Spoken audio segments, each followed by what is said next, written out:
दोस्तों ये arrange marriage का नेक्स्ट पार्ट है। दोस्तों प्लीज़ आप लोग चैनल सब्सक्राइब कर दीजिए, लाइक कीजिए और कमेंट करते रहिए। चलिए दोस्तों कहानी स्टार्ट करते हैं। बलकार पहले ही बहुत समय खराब करवा चुका था। नीरो के पास अब ज़्यादा समय नहीं था, इसलिए उसकी चीते सी नज़रें उसके गर्दन पर जमी हुई थी ताकि मौका देख उसे दबोच सके। रेफरी ने बलकार को आक्रमण करने को कहा। जैसे ही वह दोनों हाथ फैलाए उसको दबोचने आक्रमण करता है। नीरो को इसी पल का इंतजार था।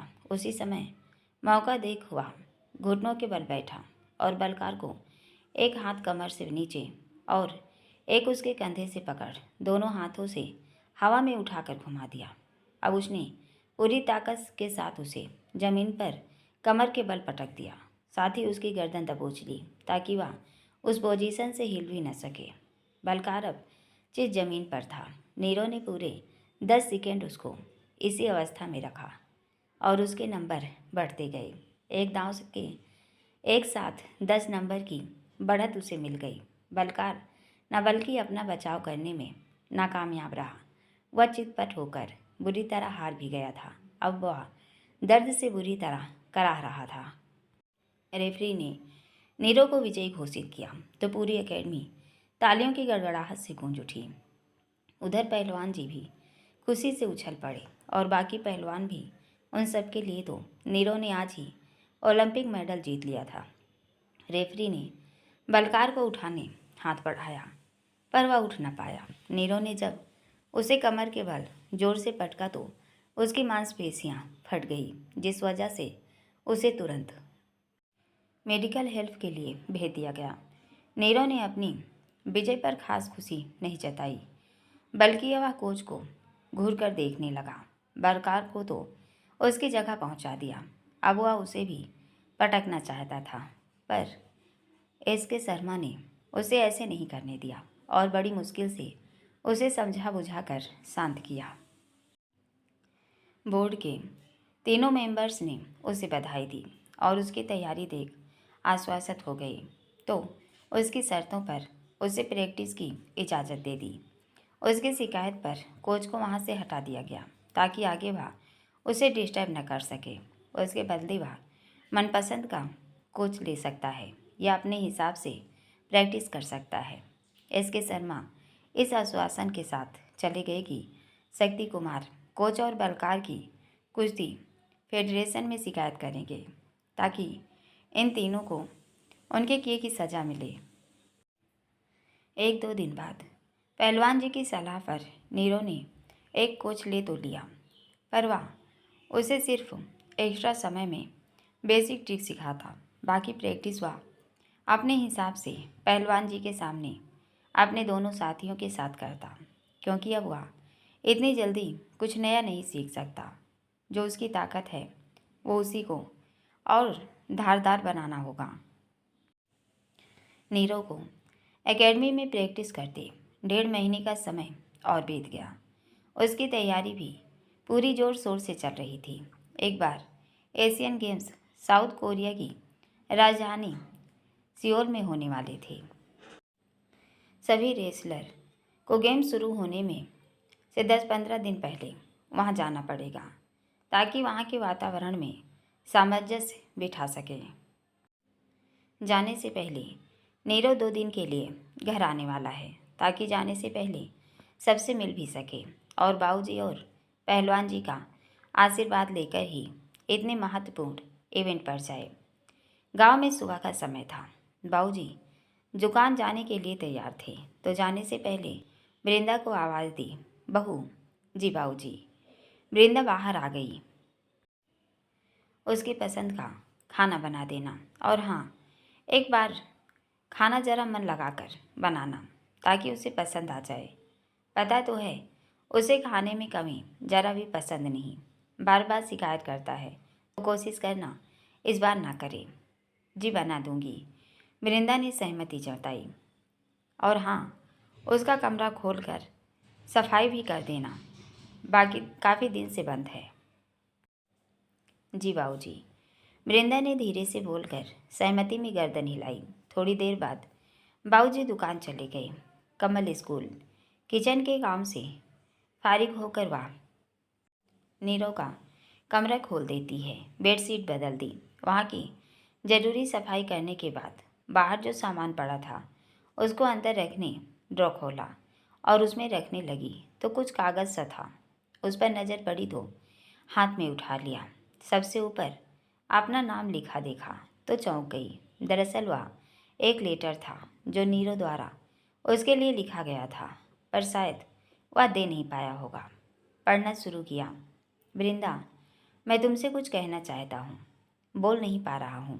मैं चाहता हूँ कि तुम वो चूड़ियाँ पहन लो जो आज हम शहर से लाए हैं, इसलिए नहीं कि वो मेरे नाम की है या मैं लाया हूँ, बल्कि इसलिए कि चूड़ियों की खनक मुझे सुकून देती है। छोटा था जब माँ चल बसी थी। उनकी ज़्यादा याद नहीं, पर इतना याद है कि वो होती थी तो घर में चूड़ियों की खनक बजती थी तो मुझे पता चल जाता था कि वो आसपास है। इस कारण चूड़ियों की खनक मुझे अच्छी लगती है।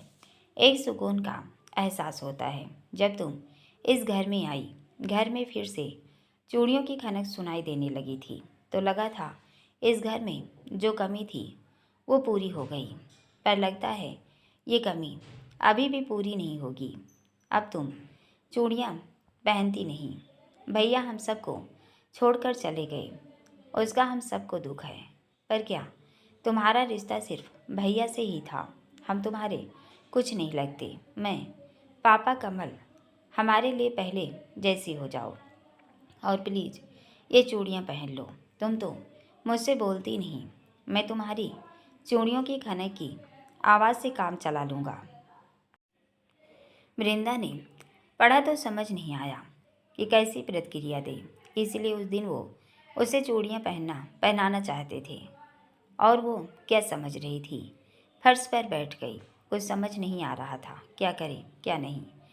क्यों उसकी ज़िंदगी इतनी उलझ गई है कि समझ नहीं आ रहा है क्या करे क्या नहीं, क्या सही है क्या गलत। काफ़ी देर यूं ही बैठी उस कागज़ को घूरती रही, फिर उसको ड्रॉ में वापस रखा और कमरे से बाहर आ गई। किचन में जाकर खाना बनाने लगी। सब खाना नीरव के पसंद का ही था। उसने पूरे मनोयोग से बनाया ताकि कोई कमी न रहे। खाना बन गया तो अपने कमरे में आ गई। शीशे के आगे खड़ी हो गई। बहुत दिनों बाद आज खुद को गौर से शीशे में देखने लगी। पंकज के जाने के बाद उसने सजना संवरना तो जैसे त्यागी रखा है। वह नीरव की उसे पहनाई गई चूड़ी बिंदी भी नहीं पहनती। गौर से अपनी सूनी माथे और अपने खाली हाथ देखने लगी। ड्रेसिंग टेबल का ड्रॉर खोला। उसमें वो चूड़ियाँ पड़ी थी जो नीरव लाया था। उसे हाथ में लिया और गौर से देखने लगी।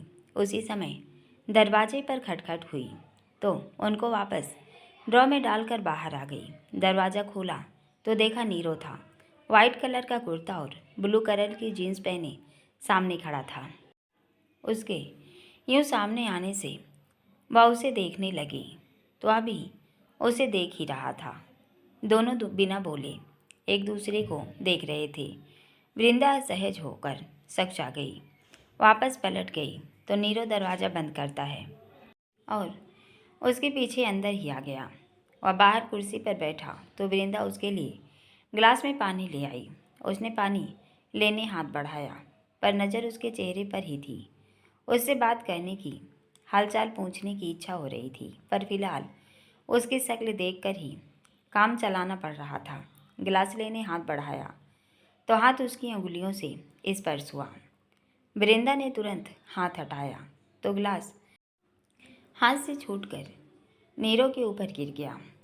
पानी से भीगा तो इस धरती पर लौट आया और उठ खड़ा हुआ। वृंदा असहज थी, बिना कुछ बोले किचन में चली गई। नीरव भी कपड़े झाड़ता है, पर अब वृंदा किचन से बाहर नहीं आई तो नीरव अपने कमरे में चला गया। कुछ देर बाद कमल स्कूल से लौटा तो नीरव कमरे से बाहर निकला और वृंदा किचन से। वह इतने दिन बाद नीरव से मिलकर खुश था। वृंदा ने दोनों के लिए खाना परोसा, पर नीरव को खाना आज कुछ अलग लग रहा था। उसने गौर किया, वृंदा काफ़ी अच्छा खाना बनाना सीख गई है। जब वह किचन में चली गई तो नीरव कमल से बोला, उसको बोल देना खाना अच्छा बना था। मुझे क्यों बोल रहे हो? आप खुद ही बोल दो। वो मुझसे बात नहीं करती, तू ही बोल देना। और जा, खाना पैक करवा कर ला। मैं पापा को खाना देकर आता हूँ, उनसे मिल भी आऊँगा। ठीक है, कमल ने आवाज़ दी। भाभी, पापा के लिए खाना पैक कर दो, नीरो भैया देने जाएंगे। थोड़ी देर बाद वृंदा खाना पैक करके बाहर आई और कमल को पकड़ा दिया। उसने वह नीरो की तरफ बढ़ाने से पहले वृंदा से बोला, भैया कह रहे हैं खाना अच्छा बना था। क्या? वृंदा चौंकती बोली और नीरो की तरफ देखने लगी, जो कमल के उसके सामने या कहने से हड़बड़ा गया था। कमल फिर दोहराता है, भैया कह रहे थे खाना अच्छा बना था। आप इनसे बात नहीं करती हो, तो इन्होंने मुझसे कहा कि आपसे बोल दूं। वैसे आप इनसे बोलती क्यों नहीं? मुंह बंद कर अपना, गधा कहीं का। नीरव असहज हो गया तो उस पर गुस्सा आया। क्या हुआ? मैंने क्या गलत बोल दिया? यही तो बोला था आपने। अब क्यों मुकर रहे हो? उसने टिफ़िन उसकी ओर बढ़ाई। कुछ भी बोलता है, अब मैं तुझे कुछ बोलूँगा ही नहीं। वह टिफ़िन लेकर बाहर जाने लगा कि कमल फिर से बोला, भैया भी ना पता नहीं क्या बोलते रहते हैं। अच्छा भाभी सुनो, पापा का फ़ोन आया था कि शाम को नीरो भैया से मिलने चाचा जी, मासी और बुआ भी आएंगी, तो सबके लिए खाना बनाना है। तो उसकी तैयारी पहले से कर देना, वरना बाद में परेशान हो जाओगी। क्या? वृंदा ने सुना तो चौंक गई। नीरो के आगे बढ़ते कदम रुक गए। वह पीछे मुड़ गया। हाँ, वृंदा ने सुना तो हाथ पैर फूलने लगे। उसने नीरो की तरफ देखा, पर वह बिल्कुल परेशान नहीं था। परेशान होने की बारी शायद उसी की थी। मासी आएंगी तो उसे नीरो के कमरे में सोना पड़ेगा। वह परेशान सी हो गई, पर अब नीरो पलटा और दरवाजे से बाहर चला गया। अब तो वृंदा को उसी कमरे में सोने आना पड़ेगा, तो कुछ न कुछ बात करने का मौका तो मिलेगा। उसके होठों पर मुस्कान आ गई, जो अप्रत्याशित ही है। वह बहुत कम मुस्कुराता है, पर आजकल उसे मुस्कुराना का बहाना जो मिल गया है। घर से निकलकर सीधा दुकान पहुंचा। बाबूजी ने उसे देखा तो सब काम छोड़ उसकी तरफ बढ़े। उसने भी उनके पैर छू आशीर्वाद लिया, तो उन्होंने उसे सीने से लगा लिया। थोड़ी देर औपचारिक बात के बाद एक दो ग्राहक थे, उनको देखने लगे तो उनके जाने का इंतज़ार करने लगा और वहीं पर थोड़ी देर बैठ गया। उसके चेहरे पर खुशी थी, जो बाबूजी अच्छे से महसूस कर पा रहे थे। पंकज के जाने के बाद वह पहली बार नीरो के चेहरे पर खुशी देख रहे थे। क्या इसकी वजह वृंदा है? जानने की उत्सुकता भी है और मन पर बोझ भी, जिसके हल्के होने का इंतजार है। उस दिन का जब नीरो और वृंदा एक दूसरे को खुशी खुशी अपना ले। जब ग्राहक चले गए तो उसके साथ आकर बैठ गए, टिफ़िन खोल खाना खाने लगे। वाह, आज तो बहू ने खाना बहुत ही अच्छा बनाया है। उन्होंने जानबूझकर खाने की तारीफ की और प्रतिक्रिया जानने नीरो की तरफ देखा। हाँ, मुझे भी अच्छा लगा। अब अच्छे से बनाना सीख गई है। तुझे भी अच्छा लगा। उन्होंने उसका मन टटोला। हाँ, उसने सहमति में गर्दन हिलाई तो वे मुस्कुरा दिए। घर में सबसे मिल लिया था? हाँ। बहू से बात की या नहीं? नहीं। क्यों? उसे अभी झिझक होती है, इसलिए नहीं बोलती। तू ही बोल पड़ता, फिर तो वह बोलती ही। मैं तो कोशिश करता हूँ बात करने की, पर नहीं करती। मुझे तो समझाते रहते हो इतने समय से। उसे क्यों नहीं समझाया कि मुझसे बात करे? फ़ोन करता हूँ तब भी नहीं करती। इतने समय बाद घर आया हूँ तब भी नहीं कर रही। उसने शिकायती लहजे में कहा। अब ये भी मैं ही बोलूँ क्या कि तुमसे बात करे। हाँ, उसने हाँ बोला तो उसकी बात पर वे हंसने लगे, पर नीरव झेंप गया। पापा, अब ऐसे हंसो ना। क्यों? मुझे अजीब सा लगता है। बात तो तुझे खुद ही करना है। मेरे कहने से या किसी और के कहने से थोड़े ना वो तुझसे बात करेगी। फिर कैसे करेगी? तुझे खुद पहल करनी पड़ेगी। मैं कुछ बोलूँगा तो रोने लग जाएगी। मैं इस डर से बोलता नहीं। तेरी बुआ आएगी शाम को, उसको कहूँगा कि उसे समझाए। अब ऐसी बातें तो मैं भी समझाने से रहा। ठीक है, अब मैं जा रहा हूँ। बुआ को लेने स्टेशन जाना पड़ेगा, कहकर वह उठकर बाहर निकला तो उनके चेहरे पर मुस्कान थी। दुकान से निकल वह सीधा घर ही आ गया। घर के बाहर पहुंचा ही था कि चचू की नज़र उस पर पड़ी। तब आवाज़ दी, नीरव। नीरव ने देखा तो उसे अनदेखा करके अंदर आने लगा, पर चचू जल्दी से घर से निकलकर बाहर आ गई। नीरव ने उसे आते देखा तो पिछला वाकया याद आ गया। या तो फिर से दिमाग खाएगी। वह उससे अकेले में बात नहीं करना चाह रहा था, पर चचू उसे देख खुद को रोक नहीं पाई और उसके अनदेखा करने के बावजूद आने लगी। नीरव ने दरवाज़ा खटखटाया तो कमल ने दरवाज़ा खोला तो उससे बोला, ऐसा कर, जल्दी दरवाज़ा बंद कर, और वो मेरे बारे में पूछे तो कह देना मैं कमरे में सो रहा हूँ। उसे अंदर मत आने देना, बाहर से वापस भेज देना। उसे अंदर बिल्कुल भी मत आने देना, वरना मुझसे पिटेगा। नीरव ने उसे हिदायत दी। कमल को समझ नहीं आया, कौन किसे ना आने दूँ? कमल ने पूछा तो नीरव उस पर गुस्सा करता है। दरवाज़ा बंद कर, वह गुस्से से बोला और जल्दी से अंदर जाने लगा। वह पीछे मुड़कर देख रहा था तो यह नहीं देख पाया कि सामने वृंदा है। आंगन में मसाले सुखाने रखे थे। उन्हें दोनों हाथों में थालियां उठाए जाने को मुड़ी ही थी कि नीरव उससे जोर से टकरा गया। थाली उछल कर गिर गई। धक्का लगने से वृंदा का बैलेंस बिगड़ गया और वह जमीन पर गिरने ही वाली थी कि नीरव उसका हाथ पकड़ उसे थामने की कोशिश करता है और एक हाथ उसकी कमर पर रख खींचा। अचानक हुए इस घटनाक्रम से वृंदा भी हक्की बक्की थी, पर नीरव ने उसे नीचे गिरने से तो बचा लिया। अब उसे उसी अवस्था में अपलक देख रहा था। वृंदा झेंप गई, उससे खुद को छुड़ाया और बैठकर मसाले समेटने लगी। साथ ही बड़बड़ाने लगी, मसाले गिरा दिए, अब मैं क्या करूं? मेरा काम बढ़ा दिया। नीरव ने उसे बड़बड़ाते देखा तो वह भी उसके साथ वह मसाले उठाने लगा, पर मसाले उठाने के बजाय वह बस वृंदा को देख रहा था। उधर कमल दरवाज़ा बंद करने लगा, पर चचू ने उसे वैसे नहीं करने दिया। वह दरवाज़ा खोल अंदर आ गई। उसने वह सब देखा जो अभी यहाँ पर घटित हुआ।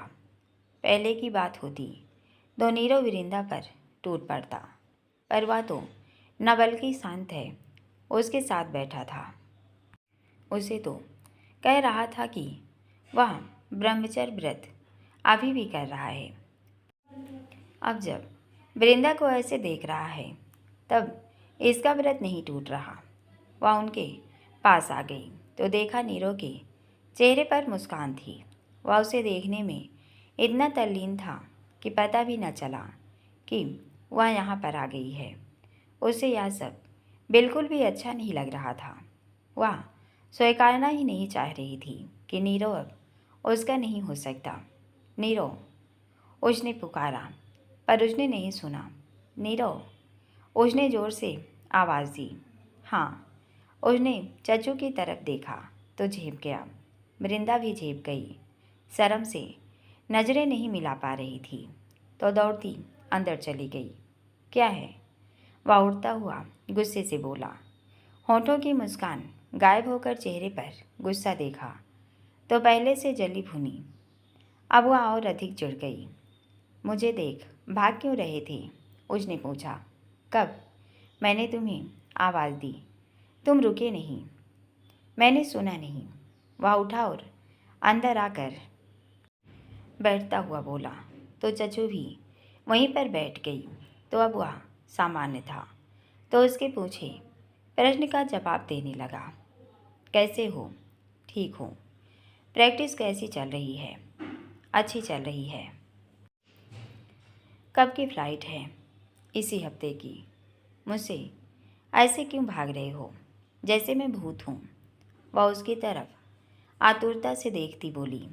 पर अभी वह नीरव को यहाँ पर बिल्कुल भी अच्छी नहीं लग रही थी। वह नहीं चाहता कि चचू को लेकर वृंदा मन में कोई शंका पाले, तो टालने की सोचता है। नहीं, ऐसी कोई बात नहीं। चचू तू बैठ, मुझे बुआ को लेने स्टेशन जाना है, कहकर वह उठ गया और उससे पीछा छुड़ा बाहर चला गया। तो चचू मन मसूर कर रह गई। उसे वृंदा से जलन होने लगी है कि नीरो उससे तो बात नहीं करता और वृंदा को इतने प्यार से देख रहा था। नीरो बुआ को लेने स्टेशन चला गया। शाम के समय चाचा मासी भी आ गए। बुआ और मासी दोनों का स्वभाव पूरा पश्चिम है, मतलब बिल्कुल विपरीत है। जहाँ बुआ यहाँ सबसे प्यार से बात करती हैं, मासी अपनी मासी सास चाची सास दोनों का रौब जमाने की कोशिश करती हैं। तो घर आते ही अपनी खोजी नज़रें पूरे घर पर डालकर मुआयना करती हैं कि कोई कमी नज़र आ जाए और उसे वृंदा को सुनाने का मौका मिले। वृंदा भी उनके स्वभाव से अच्छे से परिचित हो चुकी है, तो हर काम को सही करके रखती है कि मासी को बोलने का मौका ही न मिले। जब लगा कुछ कमी नहीं तो वृंदा के सूने हाथ और माथे को देख अंदाज़ा लगाया कि वृंदा अभी भी पंकज की यादों से बाहर आने तैयार नहीं। तो उसी को लेकर सुनाने लगी। बहू जी मासी, पंकज को गए 6 महीने से ऊपर हो गया है। मानती हूँ कि तेरा दुख बहुत बड़ा है, हमें भी दुख है, पर अब तेरे इन हाथों में किसी ने अपने नाम की चूड़ियाँ पहनाई है, मांग में अपने नाम का सिंदूर सजा दिया। तो अब ये इतने दिन का मातम क्यों? बहुत हो गया गम मनाना, ऐसे क्या अच्छा लग रहा है? अब तेरा सब कुछ नीरव ही है, उसके बारे में क्यों नहीं सोच रही है? तेरी दूसरी शादी है, पर उसकी तो पहली है। उसके भी अपनी पत्नी को लेकर कुछ अरमान, कुछ सपने होंगे, पर तुझे देख लगता नहीं कि तू उसे खुश देखना चाहती है या उसे खुश रखना चाहती है। मासी ने सुनाना शुरू किया तो अब वृंदा मौन हो गई। तुझे ऐसे देख क्या वो खुश रहता होगा? बिल्कुल भी नहीं। ऐसा करके तू उसके साथ इतना अन्याय क्यों कर रही है? तेरी सूनी जिंदगी फिर से हरी भरी हो जाए। उसने यह सब किया, अपना अखाड़ा तक छोड़ दिया, और बदले में तू उसके साथ क्या कर रही है? मुझे यह सब बर्दाश्त नहीं होगा। कल से मुझे तू पहले जैसी दिखनी चाहिए। मासी के ताने की पोटली में बांधकर आदेश सुनाया, जो वृंदा को गंवारा न था। मासी क्या कह रही हैं? मासी के ऐसा कहने से वृंदा का गला रूंध गया, आंखों से आंसू टपक पड़े। वो इतना कड़वा कैसे बोल सकती हैं? पंकज उसके लिए कागज़ पर पेंसिल से लिखे नाम जैसा तो न था कि उसे मिटाकर दूसरा नाम लिख ले। नीरो से उसका रिश्ता जुड़ा है, पर वह मजबूरी का है। पर पंकज की जगह कोई कैसे ले सकता है? वो भी ऐसे ज़बरदस्ती से तानों के रूप में उसे दिया जा रहा है। उसे रोते देखा तो मासी को सहन न हुआ। से ये रीत रिवाज है, आइंदा आऊँ तो तू मुझे ऐसी नहीं दिखनी चाहिए। मासी की बातें वृंदा को सहन नहीं हो रही थी, तो उठकर अपने कमरे में चली गई। उनकी ये सब बातें बाऊजी और चाची जी भी सुन रहे थे। बाबूजी मासी पर गुस्सा करने लगे। आप चुप रहेंगी कि नहीं? काम बने न बने, बिगाड़ेंगी जरूर। आपसे कहा था कि वृंदा को समझाओ, ये नहीं कि उसका दिल दुखाओ। फिर चाचा जी की तरफ मुखातिब हुए। इनको समझाओ, अपनी जुबान पर लगाम रखें। हर समय उसके लिए मुंह से कड़वा ही उगलती हैं। शकुंतला अपने आप समझा देगी। चुप होंगी कि नहीं? चाचा जी गरियाए। मैं सच्ची बात बोलती हूँ तो सबको कड़वी लगती है। अरे मैंने क्या गलत बोला? वो उस बेचारे नीरव के बारे में क्यों नहीं सोच रही? जो चला गया उसका दुख मनाकर जो है उसको भी दुखी कर रही है। यह सब आपकी वजह से ही हो रहा है। उसको अलग कमरे में सोने की इजाज़त ही क्यों दी? दोनों साथ रहेंगे तभी तो उनकी बात होगी। ऐसे तो वो कभी बात ही नहीं करेंगे। आप रहने दीजिए। शकुंतला तू जा, तू उसको समझा। मैं उसको ऐसी बातें नहीं समझा सकता, पर तू भी प्यार से समझाना कि उसे ऐसे ना लगे कि सब उस पर ज़बरदस्ती कर रहे हैं। उन्होंने बुआ को वृंदा को समझाने कहा तो वृंदा के कमरे में आ गई। देखा तो वृंदा सुबक रही थी। वो भी उसके साथ ही बैठ गई। बहू, भाभी का बोला हुआ बुरा मत मान। बोलती कड़वा हैं पर गलत तो कुछ भी नहीं बोल रही हैं। ऐसे कब तक पंकज के जाने का शोक मनाती रहोगी? तुम्हें भी नीरव के बारे में सोचना चाहिए।